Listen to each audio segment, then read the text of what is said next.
Welcome to the Mindful Healers podcast with Dr. Jessie Mahoney. And Dr. Ni-Cheng Liang. We are physicians and leaders who are also trained in coaching, yoga, mindfulness, and integrative medicine. We are also mothers, spouses, sisters, daughters, aunts, and friends. In this podcast, we share candid, heart-centered, loving, science-based, thoughtful, and often fun conversations about the challenges life throws at us. With our collective experience of over 30 years in physician and personal wellness, we reflect and offer pearls of wisdom for navigating life's challenges with more ease. From parenting, marriages, money scarcity, cancer survivorship, uncertainty, challenges in practicing medicine, we cover it all. We invite you to refresh your perspective and empower yourself with mindset, mindfulness, and other well-being tools that actually work. A quick reminder that nothing in our podcast is medical advice. Welcome to today's episode about what I learned working with a speaking coach and/or how to find your magic as a public speaker. If you struggle with public speaking or you want to share your message more succinctly or more powerfully, keep listening. Today, I am joined by Diana Dresser, who I worked with over the winter on my speaking and talks, and even a little bit on this podcast.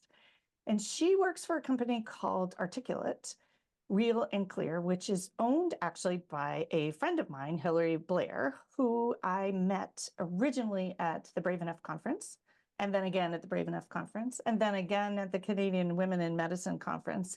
And we have had many a conversation, and she actually very early on helped us with this podcast as well, with Ni-Cheng and I listening to some of the very first episodes and gave us some ideas about what direction to go in. So for those of you who love the podcast, you can thank Hillary.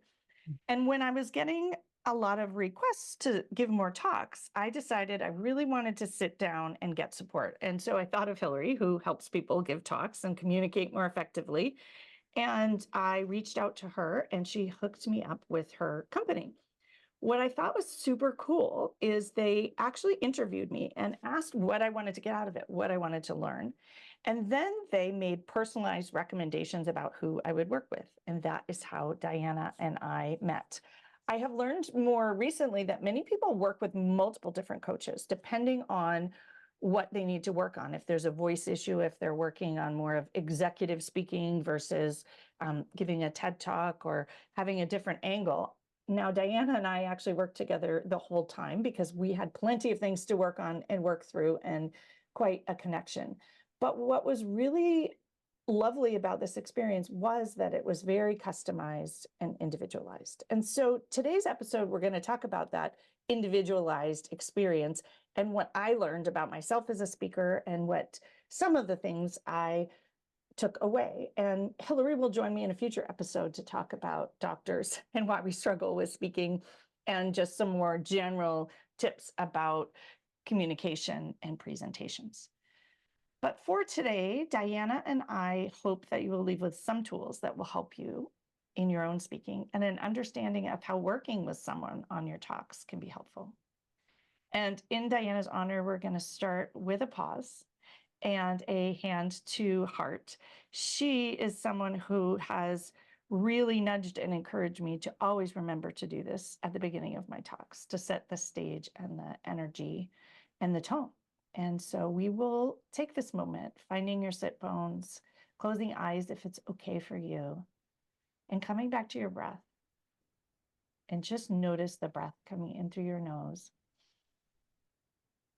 and out through your mouth. And we'll bring a hand to heart because it feels good and because it releases the oxytocin, enjoying it circulating around, feeding every cell, sending the breath to every nook and cranny, sending the breath to the backs of your hands, noticing your chest rise and fall, and enjoying a moment of pause as the cortisol in your saliva melts away, setting yourself up to listen and focus and receive what will be a fun, interesting, inspiring conversation. Taking one final big deep breath in and a huge exhale, and lower our hands and open our eyes and come back together. So, Diana, I'm hoping you can introduce yourself and share a little bit about your background and your role, and we'll dive into our conversation. Terrific. Thank you so much. This is a joy to be here. I've listened to the podcast since getting to know you and have learned so much that has nothing to do with the work that I do, but has everything to do with the work that I do. So thank you for the podcast. I am Diana Dresser. I am a coach for Articulate, Real, and Clear, which is a company that was founded over a decade ago in Denver, Colorado, by Hillary Blair and Robin Miller. And the this company is it's an interpersonal communications company. And we have probably at any given time between 5 and 8 different coaches who specialize in different aspects of interpersonal communication. But the overall goal is to activate human beings in public speaking spaces to be their beautiful, authentic, magic selves. And we come at this from a theater background. All of us are theater artists or other kinds of artists. Robin actually is an opera singer. So we all come from an arts background, and that's how I became involved. I met Hillary through the theater community in Denver. I was an actor, a director, and a choreographer. So I do a lot of stuff with bodies and movement. And I'm also a drama teacher, as Hillary was and is and has been for many, many years. So all of us come to this storytelling approach from a theater background, which is we basically, in theater, we try to land our messages on our audience, whatever the show may be. It's a musical, if it's a drama. The whole point is it doesn't exist without the audience, and the impact has to be about the audience. And it's exactly the same for public speaking. It's exactly the same for a board presentation or a TED Talk or a Zoom conversation. It's all about, is my message landing on my audience? And if it's not, what is it about? What habits do I have that might be getting in the way of my message landing? And am I coming through? Not just the message, but is my personality coming through as me, the authentic me, not some cookie cutter version of me that I think I'm supposed to sound like when I talk? And so our job, our hope, our dreams as coaches is to celebrate the individuality of everyone we work with and help them find their voice the way they want to be seen and heard. And it's been that with you. It's been a joy working with you in that way. I very much appreciate that concept of finding your voice. And I think that's really what I found. And until you just said it in that moment, I had also not thought about it that way. I was very thoughtful about being unique and being authentic and being me. And I will actually say, because it's somewhat amusing, that I was nervous about the theater background and the drama background when I began working with all of you, because I don't see myself as an actress. And in fact, I was nervous about getting up there and acting as opposed to being me and being the authentic speaker. And yet what I learned was that I wasn't acting at all. It was actually letting me come through, and probably I was acting in hiding it. And maybe we'll start off with this funny bit that you mentioned. Maybe in quite a ways into our working together, you mentioned that when people introduced me, I got quiet and I hid in hiding myself and not actually showing up as myself. Do you want to share a little bit about that? Because it was revelatory for me when you said that. Absolutely. So I watched a bunch of your previous talks when we started working together, and you have an incredible resume. Your background is full of accolades, and obviously, but you were incredibly accomplished as a department leader, as a doctor, as a team leader, as a mother, as all these things. I thought, as a wife. And when you got introduced, there's this glowing moment where the person introducing you says, "Here's this amazing person coming on stage," and then I would see you come out and shrink a little bit vocally and physically. And we see it, I would say, even more probably with women than men, although that's not, everyone can have this experience. But I think there's this fear of being too much or being perceived as too, we don't want to be perceived as arrogant. We don't want to be perceived as above everyone. We want to be relatable. So when we come out on stage, we cover ourselves, literally cover ourselves. We put our microphone in front of our body, in front of our solar plexus. And in front of the microphone. Yes, hand in front of the microphone. And then if we note that sometimes as coaches and we say, hey, you realize you're using the microphone as a shield, then people will say, okay, great, got it. And then they'll start crossing their legs when they're talking. They'll still find a way to cover and protect themselves. And one of the things Hillary likes to say, which I love, is these habits are there to protect ourselves. They're not all bad. We come up with these habits to take care of our own bodies in space.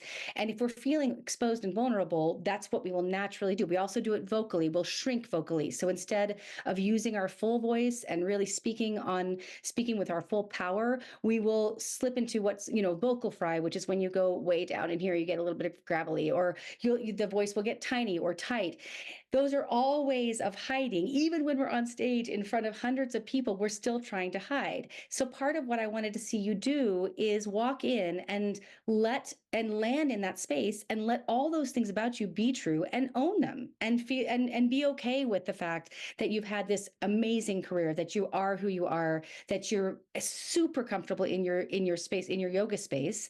And how do we translate that over into your public speaking space, where you have probably no trouble at all in your yoga classes engaging with people and being your authentic self, but then something about the environment of public speaking and the pressure, and especially the academic circles that you are speaking in, the pressure of that becomes, okay, I'm going to just switch to my head. I'm going to go totally cerebral, and I'm going to be smart and talk fast, and I'm not going to connect on a heart level because I'm here in front of a bunch of really smart people. And I wanted you to marry those two things. You have this beautiful heart side and this beautiful head side, and we wanted to find the place where you're both of those things.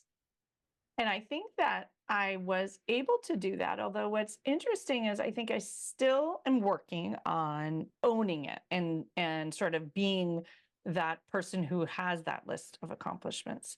And I wanted to share with our listeners here how I'm sort of on the path to doing that, which is to not let the weight of all of the accomplishments and the letters and the this and the that weigh me down. And so I let people introduce me, but I don't engage in that introduction in physiologically, I will say. I'm listening, but I'm not letting it impact me. It's a little bit, I'm not, it's not like a force shield. I'm just sort of letting it go out there, and I'm not actively involved, because that allows me to show up just as me without any of that being there.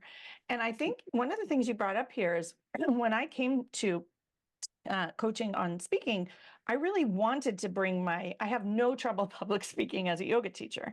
And I said, I just want to be able to bring that version of me onto the stage. And I have this noise in my head that's somewhere in between. And what you just referred to is bringing your heart onto the stage. And for me, that's a very clear way of connecting with who I am as a yoga teacher. And so by letting the noise of the introduction go and just focus on the heart and what I was there to share from the heart, I was able to not change, right? I'm not standing up as Bill Clinton, who's there larger than life, but I'm able to be me. Yes. And I think one of the things that we have implemented in the last few months in your public speaking is taking that time to bravely ask the audience to put their hands over their hearts and take that moment with you.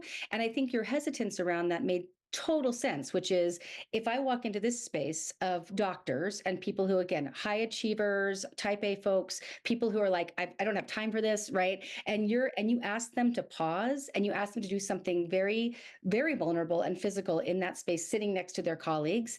It's very brave. And I understand why it's not something that you automatically chose to do when you were giving these talks. You probably were like, here's my content. I've got 45 minutes. I'm going to focus on the slides. I'm going to get through it. I'm going to make sure we've checked off all those boxes.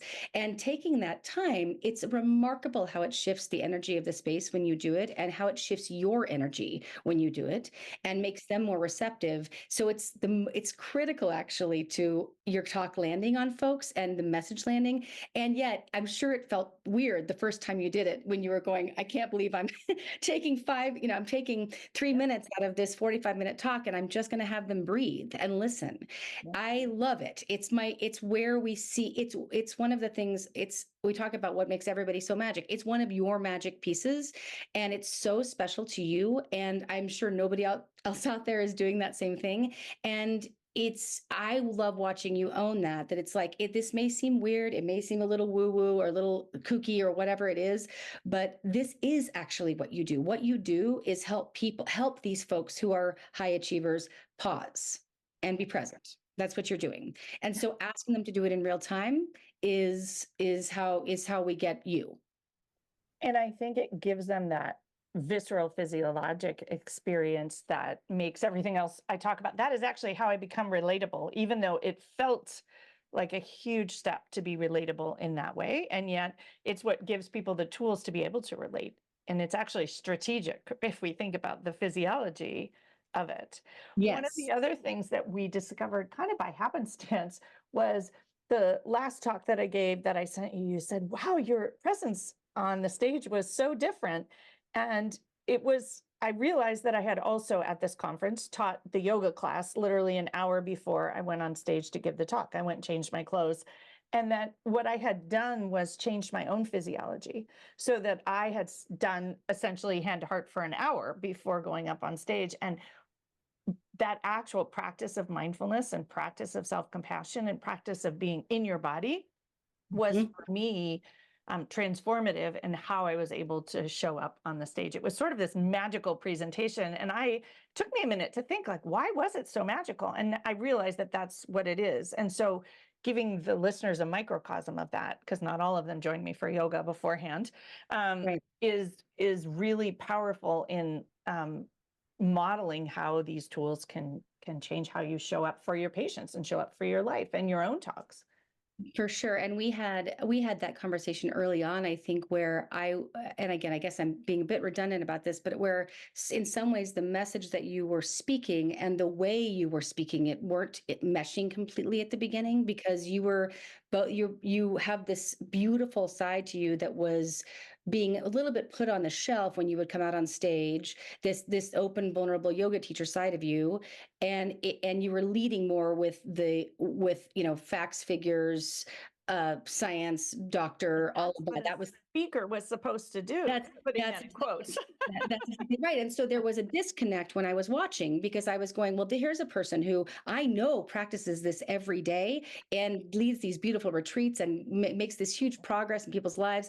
And yet when you're on stage, you're leaning a little bit more on your 30-year-old self, who was the high, the go, high achieving, no time to breathe, no time to slow down person. And we wanted to make sure that all of you was showing up. And I think that's why that last talk was so beautiful, because you came in very relaxed, super connected to your audience already right out of the gate. I'm sure they felt connected to you.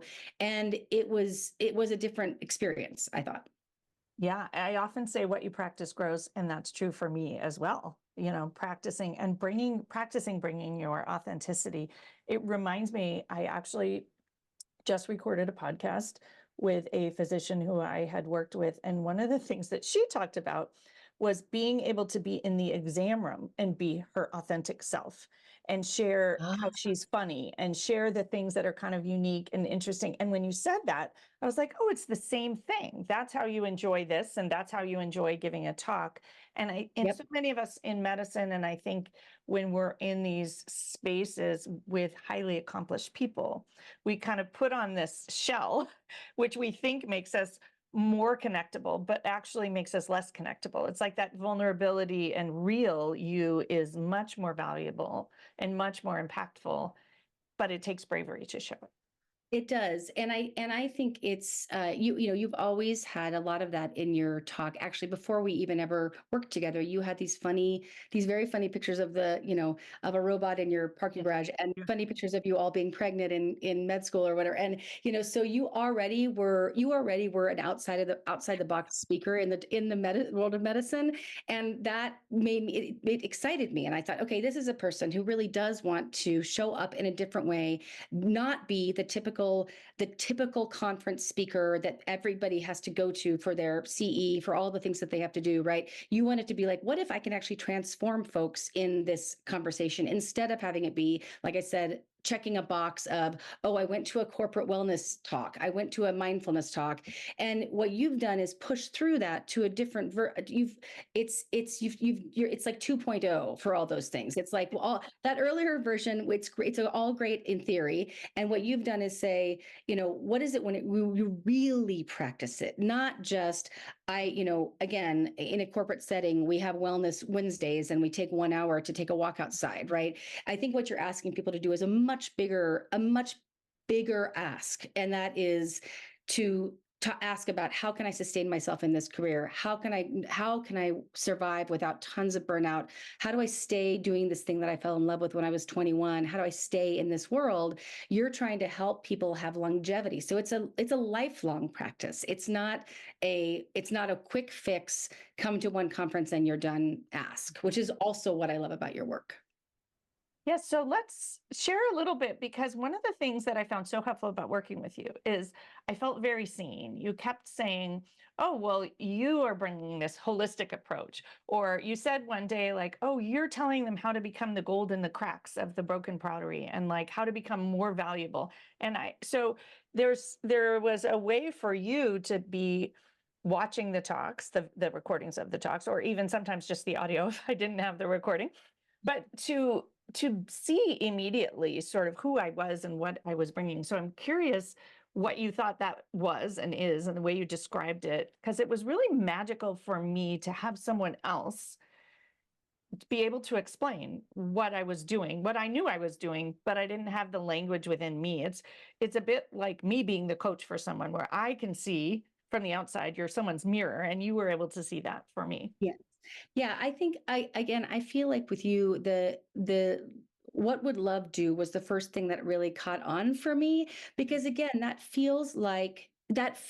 the same thing when you say, I was a little nervous to work with theater people. I didn't know what that would be. Do I have to roll around on the floor and make weird noises? Like what's going to happen? Right? And and in the same way, I want to just drop this in there as I answer this question. One of the things you talked about is, am I going to be up there acting? Is it going to be a mask? And actually, as actors, we're not, people think, oh, they're professional liars, so they're going to teach me to get there and be a lying version of myself, right? But actually, what we have to do as actors is work on presence. We're doing is trying to be present in the moment. We rehearse and rehearse and rehearse so that when we go on stage, we can be totally present and just listen and respond in the moment. That's what acting really is. It's being present.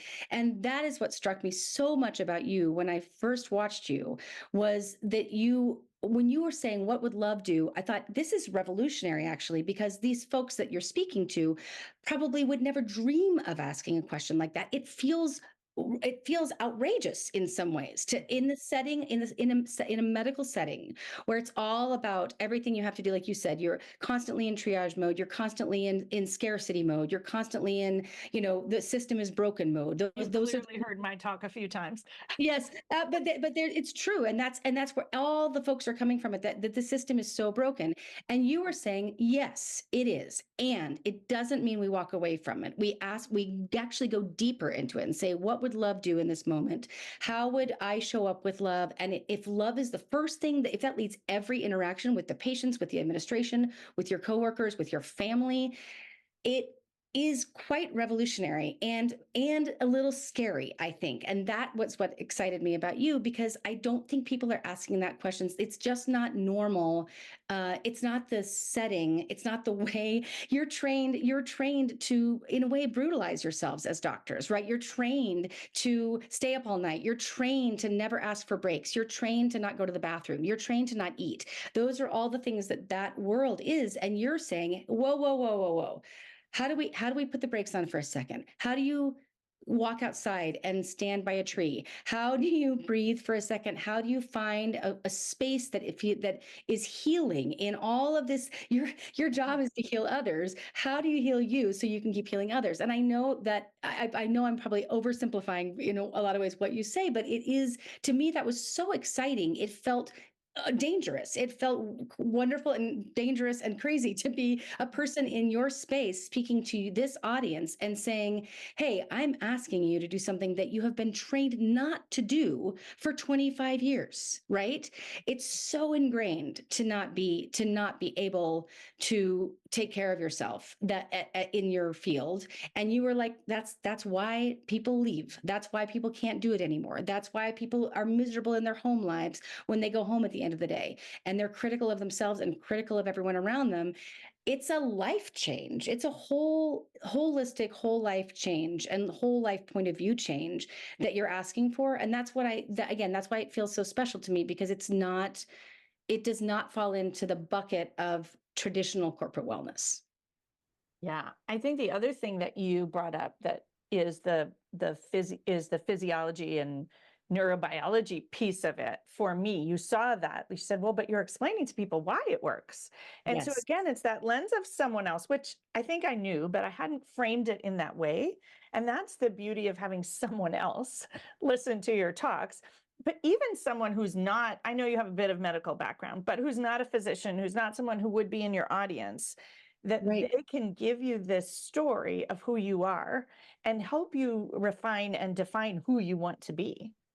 For sure. And I love that you brought that up, because that was something we talk about this a lot when we coach public speaking folks. It's that your audience needs to know, your audience needs to buy in to your legitimacy for them to actually hear your message. If they doubt your legitimacy, or they doubt what you are, and they think, why should I listen to this person? Why are they an expert? What's amazing about what you're doing is you're saying, I'm asking you to do this thing that might be uncomfortable and vulnerable and a little bit strange.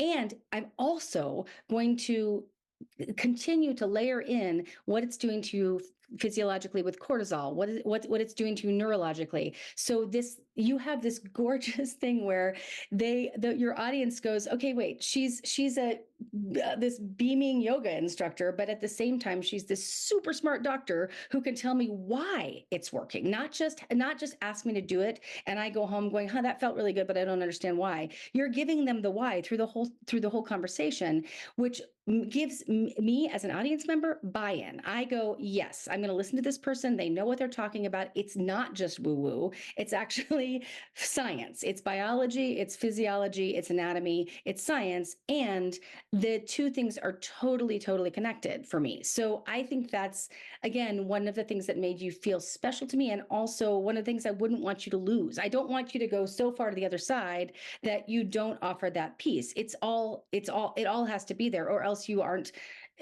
your audience will say, okay, I could just go to a yoga class. Well, it's not, but this isn't just a yoga class.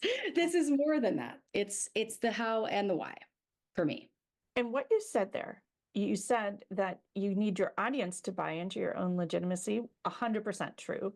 And we should pivot here to tone and energy and voice and how you do that. But it struck me that we also, as speakers, need to buy into our own legitimacy. And that's what I worked on here, was to own all of these things and to know what my legitimacy was, and to I don't know, harness it, or really grow it and share it.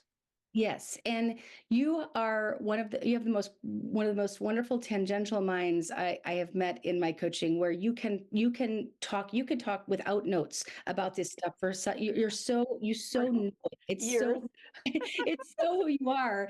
And I think part of that was you saying the things to me saying them back to you, saying, this is what I'm hearing. These are the themes. These are the big 6 to 10 themes that are coming out. Even though each of your talks is different, whether it's on Zoom or in person or a different audience, these themes continue to emerge. And once I parroted those back to you, I think you started to see that you have developed a philosophy that's quite profound and interesting and wonderful. And that's the part of it that makes you brave enough to stand up there and say, I am worthy of being heard.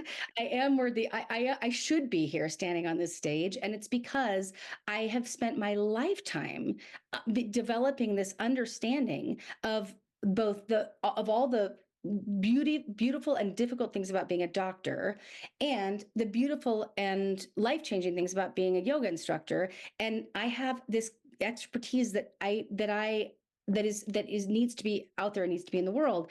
And I think, again, it was all there. It was just a matter of me saying, do you hear what you're saying there? And you'd go, oh yes, I do. Yeah, all of that. All of That's that. the beauty of having someone being a coach, right? Hearing that and being able to filter it and give it back to you. Because we often talk in this podcast about imposter syndrome. And when I heard you say, it's not just like, oh, you have all this background. Oh, of course you should be there. It was, these are the powerful messages and this is why, and you have this lifetime of experience. And I was like, oh, I do. She's right.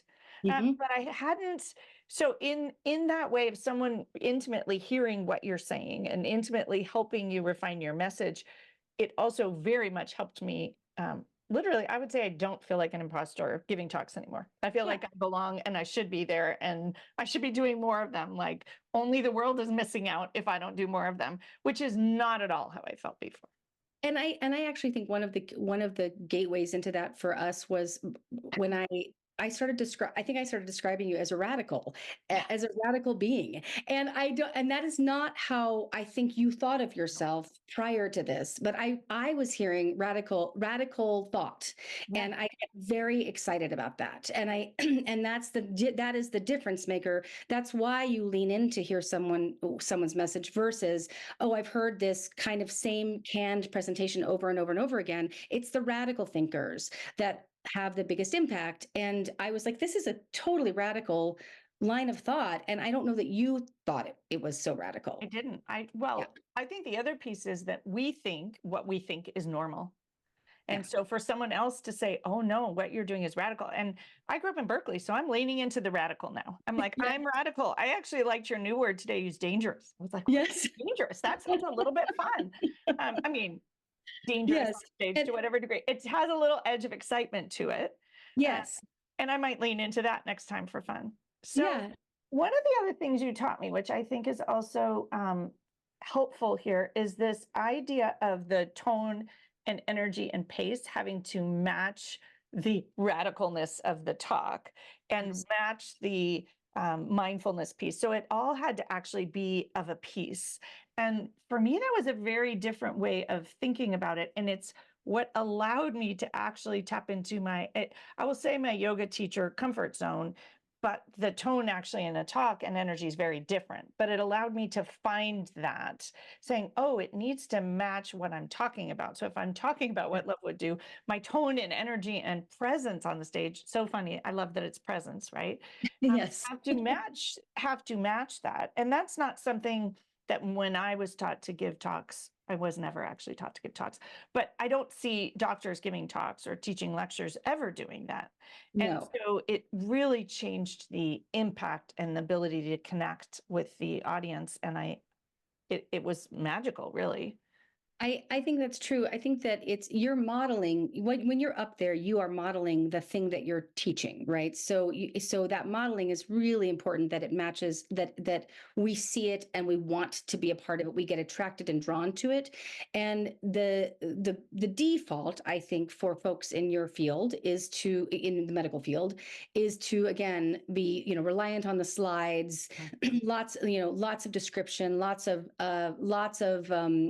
obviously leaning into the science, leaning into sort of what I would say the fast talking pace. That's a huge part of it, right? We have an urgency bias, right? Yes, that's exactly right. The urgent way of speaking, and it's a clipped. Hillary talks about this a lot. That it can be a clipped way of speaking. So emotions tend to ride on vowel sounds, and intellect rides on the consonants. So when people talk quickly and like this, it's like I'm showing you how smart I am. I'm showing you that I can get through this in 30 minutes. I'm totally prepared. But we lose the not only the breath and the nice long big emotional vowel sounds. What we also focused on with you, and I think it's been really wonderful to watch, is the word prosody, which is the musicality of your voice. And that prosody is meaning is carried on prosody. So when you're in a yoga class and you're teaching, there's no way you'll do the whole thing just completely monotone, right? The musicality is just absolutely effortless. But on stage, we get up on stage in these moments where we're in front of a big audience and we've got our microphone and our slides, and we kind of go into this monotone where we're just going to get through the information, blah, blah, blah, blah, right? And it's all there. So, but the prosody, which is natural, you just heard me do it, right? If I'm going, I went to the store and I got, eggs, milk, and cheese. Or I went to the store and I got eggs, milk, and cheese. It lets the audience know that I'm making a list. It lets them know that I'm in love with cheese, whatever it is. The meaning is carried on that musicality. And so that's another way we match the message to the voice, is encouraging you to be brave, to use your full range of voice, right? Your entire stereo, all of it, the highs and the lows. And it's far more entertaining for an audience to listen to a podcast, to a speech when that prosody exists. And you very aptly pointed out that about 1/3 of the way into the talk, I would do that normally. It's just when at the beginning. And Yes. And in yoga, I can literally drop into it in 10 seconds. So I already knew how to do it, but it was, you bring that to the whole talk. You also mentioned several times, which I thought was really helpful, is like this, in those mic drop moments in a talk, to pause, to let it land. And you were like, you just need to let that one land. Like that has a lot of power, and much more power when you let it land. And I think of you when I say those things now, I'm like, pause. Yeah. Diana says to pause here, and you can watch the audience you can see it land if you pause. Yeah, it's absolutely true. And that's how we check in with our audience, right? Another Hillaryism that I love is that we write in paragraphs, but we speak in thought chunks. And those thought chunks need to land. We need to make sure that the first chunk has landed and been digested before we launch into the next thing. So a lot of times when we're speaking, we just think, I got to keep going, I've got to keep going. But really, and I'm talking too fast right now, I can hear myself, right? But really, that's how you connect with your audience. You land it, you listen, you give it space, you let them digest, and then you go, okay, I think they've got it. Okay, we're going to move on. And that's also true when we ask rhetorical questions or real questions in a speech, right? And this happens on Zoom a lot too, where we want to engage our audience by saying, what do you think? How do you feel about that? And we really have to ask ourselves as speakers, do I want them to respond? Am I just asking, am I just trying to give it silent space? Or am I actually hoping somebody will raise their hand and give me an answer? That's a critical thing that a lot of folks don't think about like I said, it comes up in Zoom a lot too, where are you going to ask folks to put it into the chat? And are you actually going to interact with them in that way? Or is it just your way of saying, I want you to sit and think about that silently for a moment? Either is great, but as a speaker, you need to know what you're hoping for there. And how much interaction do you want with that audience, so that it doesn't feel like they're just getting slammed with information and not being communicated with in a dialogue versus a monologue. And that actually is something we worked on, is the difference, because I give talks on Zoom, grand rounds across the country, and then I will go to people's conferences and give talks. And I've realized now that while the content is very similar, the talk is very different. And the way of interacting with the audience and the level of intimacy and the way in which you create intimacy in those two settings is very different. And we actually came to the realization that I was not going to use slides on Zoom, because otherwise you're this teeny little box and there's no intimacy. And much of my message comes through that personal intimacy. One of the things on Zoom, though, is it's very hard to read the audience's reaction and how to figure out how to do that and how to engage them. One of the things you just mentioned there, I think, was really powerful, is I would ask questions and I would suggest they use the chat box, but then if no one does, what do you do? And letting them know sort of, I want you to think about it. Maybe that's more helpful. So if everyone's off screen, maybe you want them to think about it, because no one's going to be entering it into the chat box, for example. And a lot of sort of direct messaging about why I'm strategically approaching it this way on Zoom and what I expect of my Zoom audience, which is very different than giving an in-person talk. It's hugely different. And isn't it funny because you would think Zoom would be more intimate because we are in small little screens with each other rather than being in a big, we're in our own homes and we're on screens and we can see each other's faces better.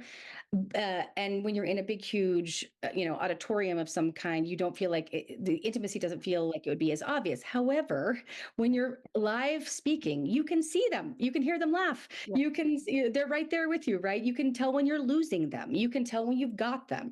On Zoom, it's so hard. And especially, and this is one of my favorite Hillary things, nobody wants to turn their camera on and everybody wants to have their cameras off. And one of the things we work on with people who have to work with Zoom all the time is really encouraging folks to turn those cameras on, because at least you can see their reaction. Even if they're not going to write something in the chat box, having a face makes such a huge difference. And then you can tell, you're like, are they bored? Or did they laugh? What's going on with them? So, and I know that's tricky because again, folks are so used to just having their cameras off, but then you're just speaking into a void and you have no idea what's going on out there. So it's helpful, I think, in those situations, if they're not willing to turn on a camera, to pepper in some questions that you do get some written responses to, just to make sure they're out there. And then to say, oh, so-and-so wrote this, I'm going to talk about that for a second. So again, that it feels like a dialogue rather than I'm just recording a pre-recorded video message that may or may not be landing on folks. For me, it was really helpful to set an explicit intention. And actually, I ended up weaving that into my in-person talk because it became so valuable. But setting my intention on Zoom and what was I doing and why, and how I was hoping the level of intimacy would be despite being on Zoom. And I have found that that's very helpful. People turn on their cameras, not just if you say turn on your camera, but you explain why you want them to and why the talk is more impactful and why you're not going to slides and just standing in the back. You're going to be there on the screen talking to them, and you really hope they'll be there. What's so interesting to me is I do a lot of small group coaching on Zoom in small groups, and it feels very intimate and everyone has their camera on and it's designed to be sort of workshop interactive. And I think that's because the intention is set there, that's the environment. Yep. But and this has been something that for speaking is harder for me, is you're dropping into someone else's environment and culture. And if you're not from there, so you're dropping in to give grand rounds at the University of New Mexico in a certain department, you don't know the culture of that department. And so it's much harder to set that expectation. You don't know if everyone's going to show up off screen, on screen. Are they all in the same room together and you're being piped in? So I oftentimes try to ask questions, but most people don't know. Like some people be home, some people be in person. And so I think just acknowledging that you don't know that, and that's where for you have to set an explicit intention for how you want to show up.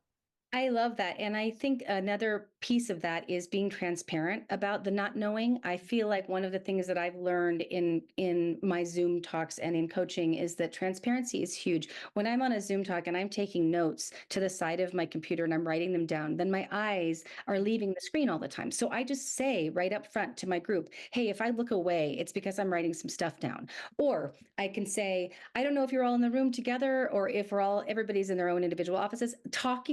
Saying it out loud invites them into the conversation with you right away. And I feel that way. Even that same transparency applies to speaking in public as well. You can say, wow, the room is really cold, or did everybody get enough coffee this morning? Or just having that ability to say, or we sometimes say it's about being transparent about yourself in this space too. You can say, this is the first time I've done this talk a million times, but actually this is the first time I've talked about this subject. And just saying it out loud allows people to feel like, oh, she's so human. And she's a little nervous too, or whatever that is. I think that allows people to feel like they're in your shoes, you're all in it together. And it's not, I don't consider it unprofessional to be transparent. I actually think it makes people feel safe when we're transparent. Yeah.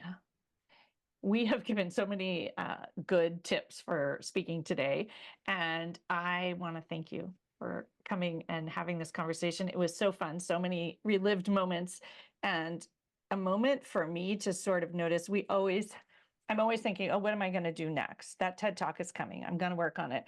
But a moment to pause and really appreciate, wow, like when I started, this was what I was thinking, and all the things, this was an opportunity for me to see all the things that I learned and changed, and the ways in which I grew and evolved, and things that you're saying now that feel completely natural to me that I didn't know when I started. Yes, that makes me so happy. This is our coaching, and this, similar to your coaching, is lifelong work. It's about self-awareness. It's about being like, oh, what is it that I'm doing? That's a habit. Do I want that? Do I want to keep that habit? Do I want to let go of that habit? Right. And so it's all about self-awareness. There's no right or wrong. We don't really believe that. We don't coach, this is a public speaking mistake, or this is a presentation error. There's no right or wrong. It's who you are and what makes you the best you. And that can be so many different answers. So we just play and try everything out, and you end up getting to decide, this is my toolkit. This is the toolkit I'm using for today, and it's the one that works for me. And it's always a continued sense of play. Like, what are we playing with here? Does it feel like it's fitting me well? Does it feel like I'm masking? And just increasing that self-awareness so that you get to make those choices out in the world. I loved that there was no rule book. When I started, I thought there was a rule and you were supposed to do it this way. And in fact, my husband has had some speaking coaching because he's a lawyer who sometimes is in a courtroom. And he's like, no, you do the prosody to the, I can't remember, it's like the Star Spangled Banner or the Pledge of Allegiance or something. It's like, I'm not doing that. Like, so I was so pleased with the idea that it's personal. And for everyone listening, I think that's the beauty of coaching and one-on-one coaching in particular, whether it's for speaking or doctoring or transitioning, is to make it about you and to help you be the best you, whether it's as a speaker or as a mom or as a doctor or as a leader or whatever it is. And I can't encourage folks strongly enough to take that time and invest in themselves, because it makes a difference. Doing coaching on speaking, for example, has changed how I speak in all kinds of settings. It's changed the podcast. It's changed my talks. It actually applies in coaching as well. And so I really encourage people who are listening to think about doing work on yourself. It's amazing, and it can be in all different areas. And I think in our lifetimes, the more people we work with and the more coaches and the more we learn, the more fun life will be. I agree completely. Thank you so much. And I will just say, as a sign off, that I believe, and I know everyone at the company believes, that everybody is so magic. Everybody has their own individual magic. And I know that's a kind of silly word, but it's really how I feel. It's how I feel when I work with everybody. I get to know them, and I think, oh, I want to know, what is your thing? What is your magic? And every single human being on the planet has their own magic. And all we're trying to do is uncover it and reveal it and activate it. That's it. That's the whole goal. And I think that's your goal as well when you do your work with folks, is finding that exact same thing. And it's an incredible, it's wonderful when people find it for themselves, and they go, oh, wait, yeah, here's me. I like this person. I like this person. I like who this person is. What a more beautiful world it would be if everyone showed up with their magic. Yep. Agreed. Beautiful. Thank you so much for joining me today. This was such a delight. And I will put information about how to connect with Articulate in the show notes. And we will hear from Hillary in a future episode to hear a little bit more about speaking as physicians and in healthcare and interpersonal communication. Thank you so much, Jessie. This was terrific. Thanks so much for joining us. We encourage you to dive into the show notes for each episode for more learnings and resources. We also invite you to take a listen to the many other Mindful Healers podcast episodes, and please share the podcast far and wide with colleagues, friends, and family. If our message and approach resonate with you, we would love to work with you. When you listen to a podcast, you consume information, but when you work with us, you can actually practice and change. We offer coaching and mindfulness experiences, talks, workshops, retreats, and more. Connect with us at themindfulhealerspodcast.com. The content of this podcast is not medical or life advice. We invite you to participate in the mindful moments we offer at the end of most of our podcasts, but please only do so safely.